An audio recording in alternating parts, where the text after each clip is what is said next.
Okay, we've finished drawing the cube slash box. Remember, we've used these two vanishing points to create the believability of a three-dimensional form that is this box.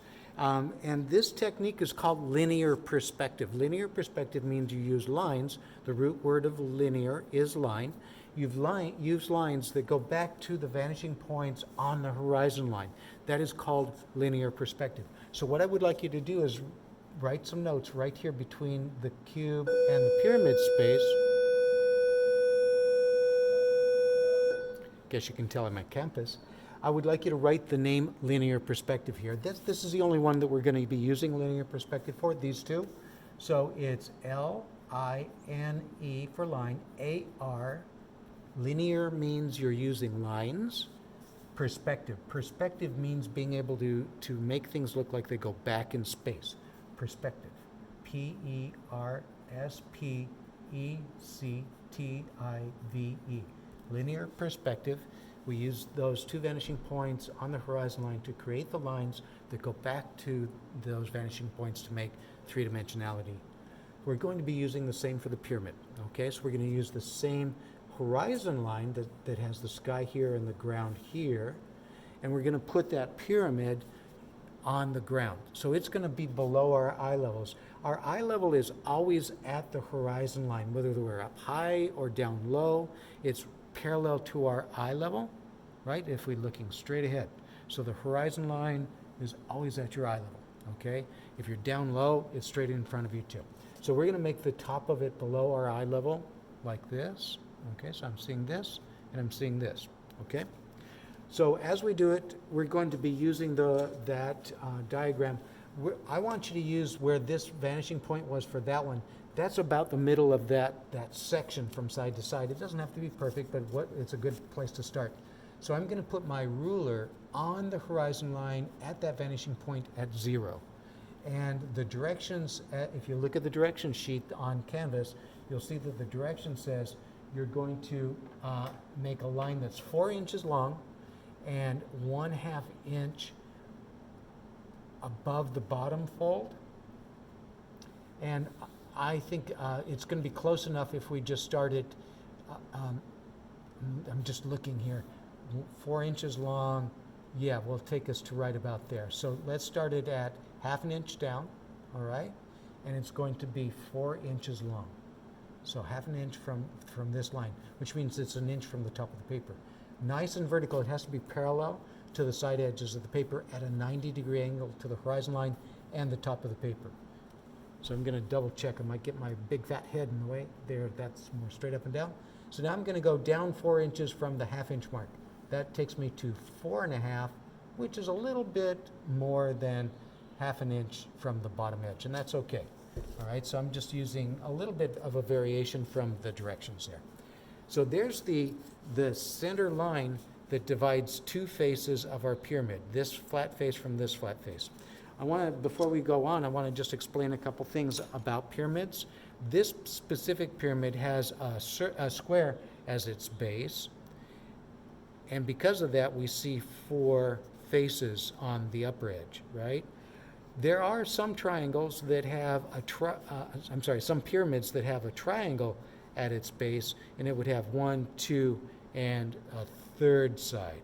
And if you're making them all the same length, then it's a little bit farther, closer together at the base for them than it would be for a square like this.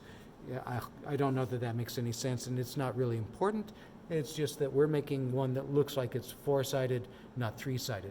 Where we put the back edges going up to the top are going to be a little different for a 4-sided one than for a 3-sided one. Once again, remember you're using a 2H pencil to do all this work, so you can erase some of the work. And we're going to be taking from the bottom edge to create the bottom of this face of the pyramid. We're going to take it to another imaginary vanishing point right about above the center line for the cube. Okay, that just helps us to get the distance so it's not too acute and not too obtuse, whatever the word is. It's been so many years since I had math in class. All right, so we're going to go to that point, from this point, making this bottom edge of the left face of the pyramid.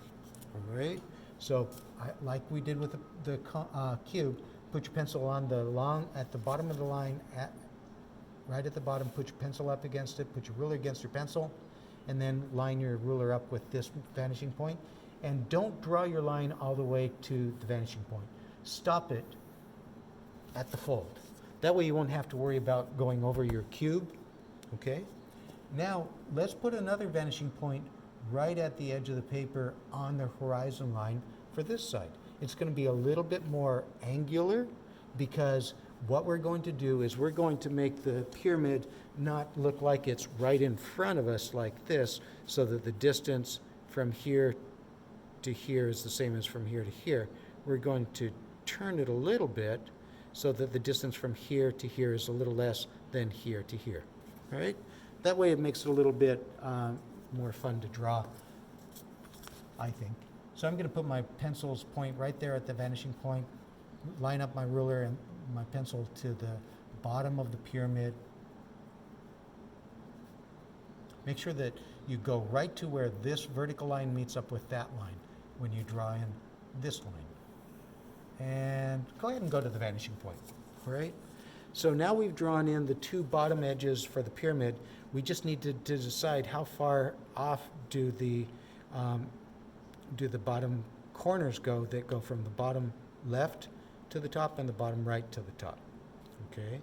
So if you look at my cone here, I'm just trying to position it somewhere.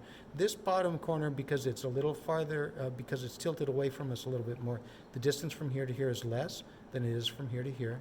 And because of that, this is a little bit higher than this one. Not a lot, just a little bit.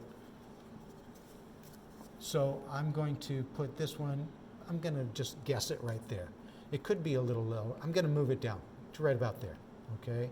So if that one, it looks like it's about an inch from the center line to that point on mine. And then that means I need to make it more than an inch going this way. So how about if I do 1.5 inches, which would be right there. That's a little lower. 1 2/3 inches would be a little closer. And that looks a little bit more like what I was pointing out. So, you know, I'm just measuring from this line over to where it meets up with that line for the bottom edge, and that distance is about 1 2/3 inches. I like that because it's a little bit lower than this one, which is farther away from us. So it's going to be right about there. If you're not wanting to measure, that's okay. Just know that this one's going to be a little lower than that one because this one's tilted away from us a little bit more extremely.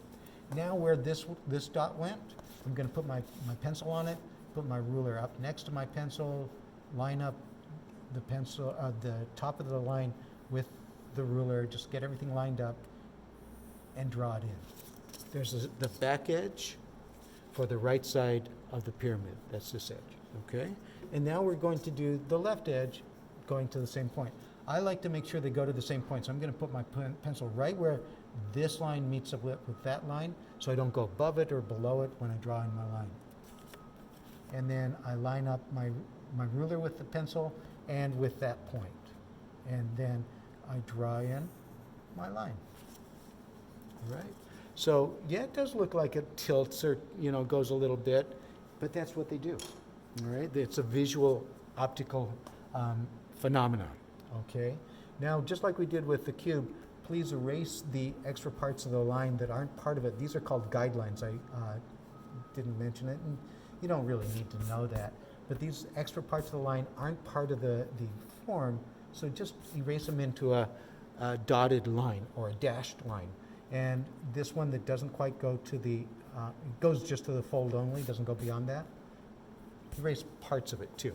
Now notice I accidentally erased part of my pyramid while I was doing that, so I'm going to redraw it using my ruler. It's right there and right there, okay? So I just line it up and I draw it